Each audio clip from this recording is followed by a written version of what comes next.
guess you've had some stiff competition on Saturday. Plymouth top of tomorrow, Sheffield Wednesday second. Talk us through preparations for that game and how it's all going. We're prepping the usual way. So we'll debrief Plymouth with the players this morning. Then we'll go out and work on Sheffield Wednesday, and it'll be usual prep. But obviously we're facing another very good side.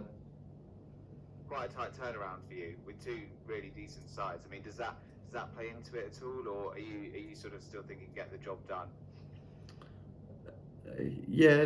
We're thinking get the job done. We always think that way. Our preps, it's not like we wake up on Sunday morning and start thinking about Chef Wed. We've been,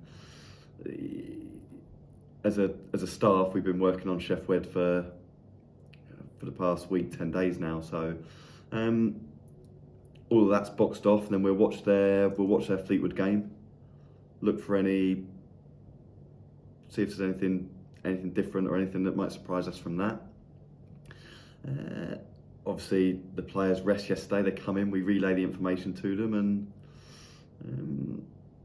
and start gearing up for Chef Wed now. You spoke about momentum building, momentum management, as it were, at the end of the game on Saturday. You're at home. Does that make a difference to that kind of thing? If a goal goes against you, you're going to have the home fans there. It's going to be more support for Cheltenham. Yeah, I think you saw it does make a difference.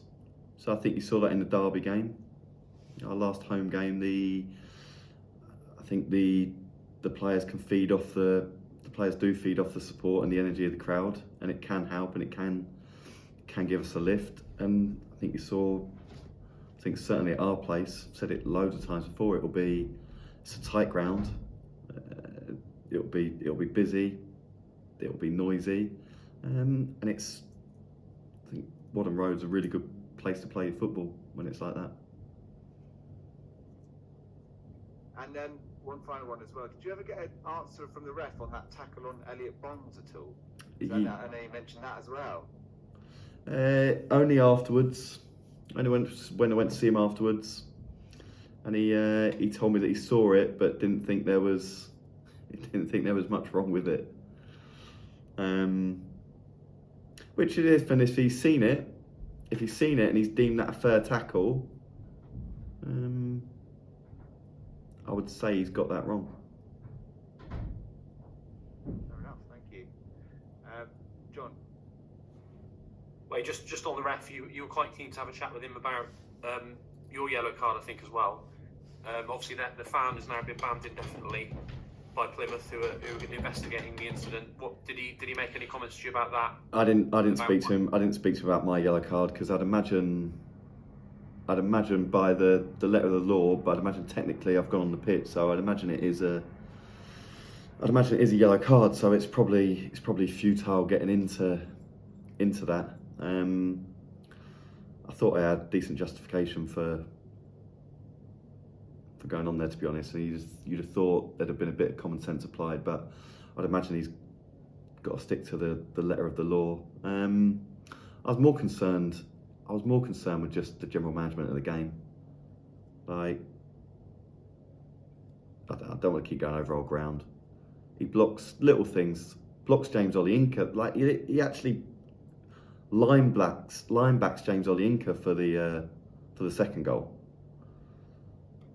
Puts them on the attack later in the half, intercepts a pass and puts them on the attack. It was just a culmination of frustration, but it's gone. There's nothing we can do about it.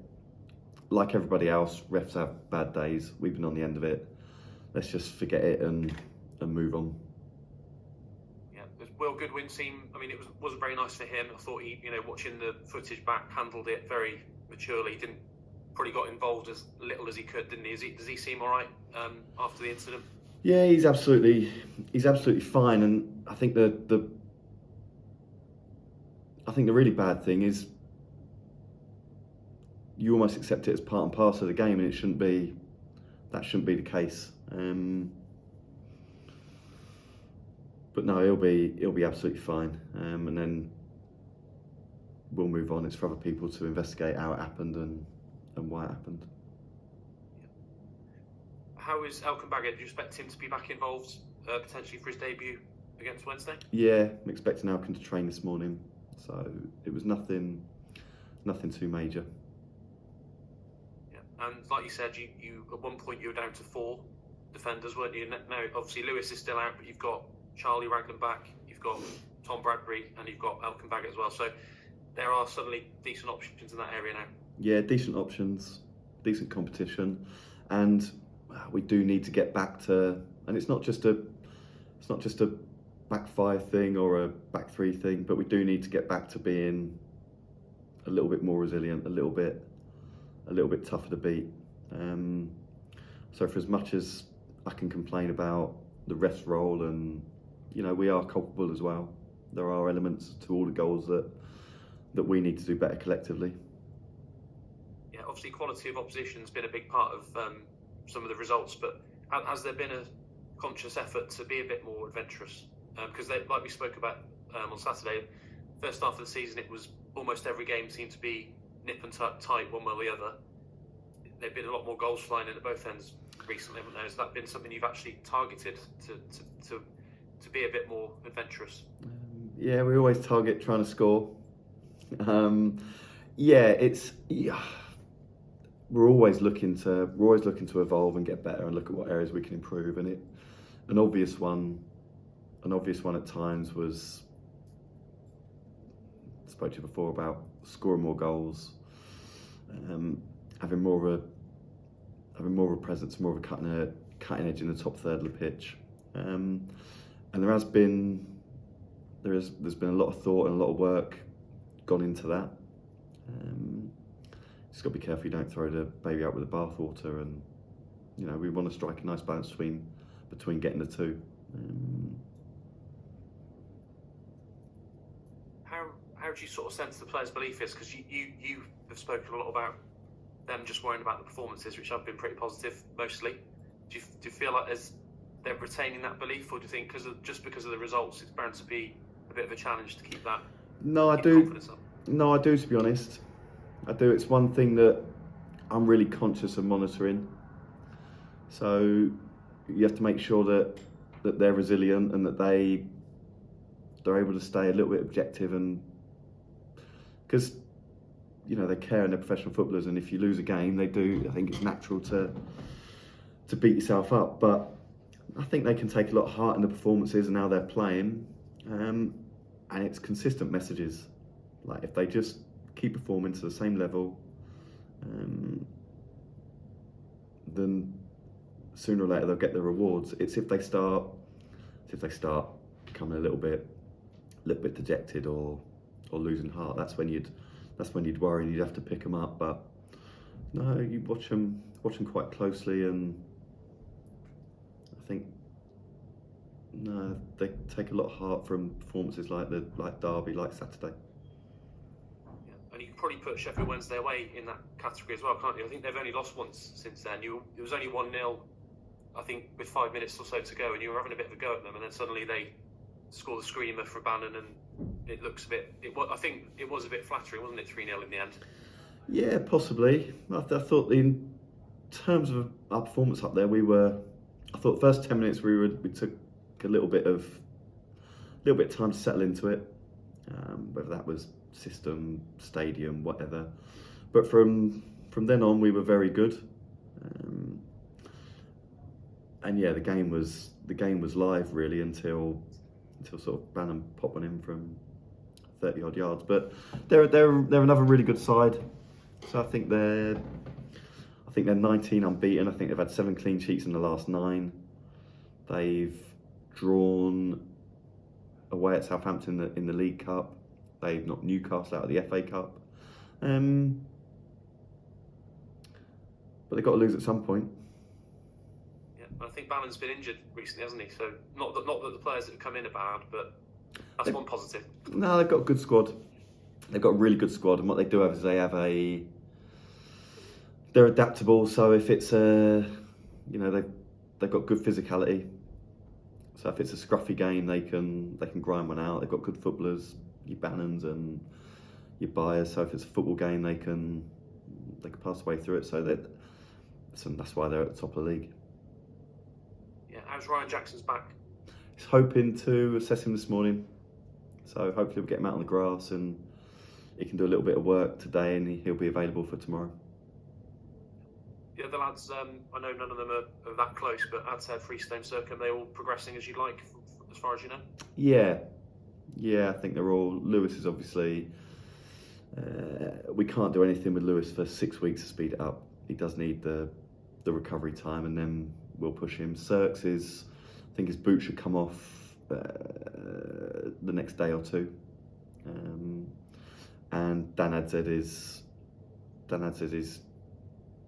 We had to be a little bit. He had a niggle we couldn't quite get rid of. He's gone. We sort of stripped it right back. Dan's probably about 3 weeks or so, I believe.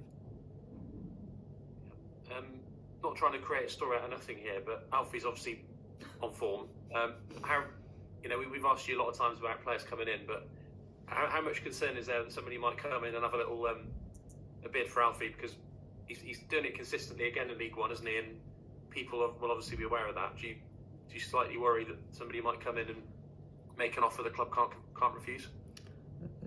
Not really, because that means he's scoring. That probably means he's scoring goals. So, if Alfie's attracted interest, means he's playing well and scoring goals, and that's good for me. How close is something happening, as far as you know, in terms of another new face coming in?